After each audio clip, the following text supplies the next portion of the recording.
বাড়ির সামনের রাস্তা। সন্ধ্যা নেমেছে, চারদিকে কুয়াশা, গাছের পাতাগুলো হালকা বাতাসে দুলছে। আবহমান গ্রামের পরিবেশ, পাখিরা ফিরে যাচ্ছে বাসা। পটভূমিতে গরুর গলার ঘণ্টা শোনা যাচ্ছে।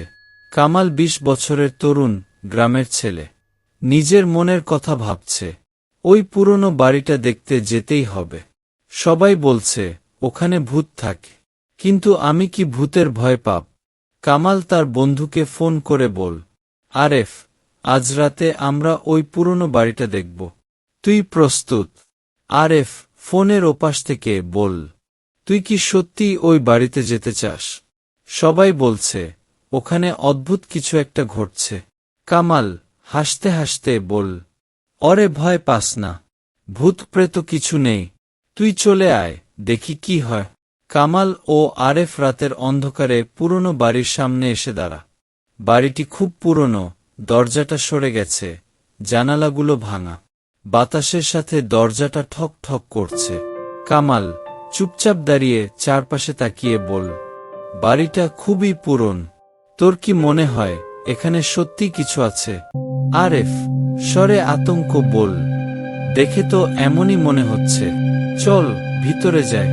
তারা বাড়ির ভিতরে ঢোকে। ভেতরে অন্ধকার, মাকড়সার জাল সবখানে, বাতাসে কেমন যেন একটা গন্ধ আছে। কামাল ফিসফিস করে বল, শব্দটা শুনলি? কেউ যেন হাঁটছে। কারেফ ভয়ে, চল চলে যায়, কিছু ভালো লাগছে না আমা। হঠাৎ করেই একটা হালকা হাসির শব্দ ভেসে আসে। বাড়ির কোণায় একটি অন্ধকার ছায়া দাঁড়িয়ে আছে। কামাল আর আরেফ দুজনেই আতঙ্কে কেঁপে ওঠে। কামাল ভয়ে গলা শুকিয়ে যায়। কে কে ওখানে? ছায়াটা ধীরে ধীরে সামনে আসে। মুখটা একেবারে ফ্যাকাশে, চোখ দুটি গভীর গর্তের মত। ভূত গম্ভীর স্বরে বল, তোমরা এখানে কেন এসেছ? চলে যাও, চলে যাও। আরেফ চিৎকার করে বেরিয়ে যাওয়ার চেষ্টা করে, কিন্তু দরজা বন্ধ হয়ে যায়। কামাল পাথরের মতো স্থির হয়ে দাঁড়িয়ে থাকে। কামাল কাপা কাপা গলায় বল, আমরা ভুল করেছি, আমরা এখনই চলে যাব। ভূতের হাসি আবার শোনা যায়। চারদিকে কুয়াশা ঘিরে ধরে। তারপর সবকিছু অন্ধকার হয়ে যায়। গ্রামের লোকজন পুরনো বাড়ির সামনে জড়ো হয়।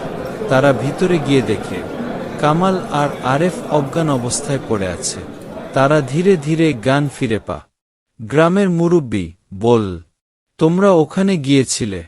বলেছিলাম না ওখানে যেও না, ওই বাড়িতে যারা যায় তারা আর ফিরে আসে না। কামাল জ্ঞান ফিরিয়ে, ওখানে সত্যিই কিছু ছিল, আমরা ভুল করেছি।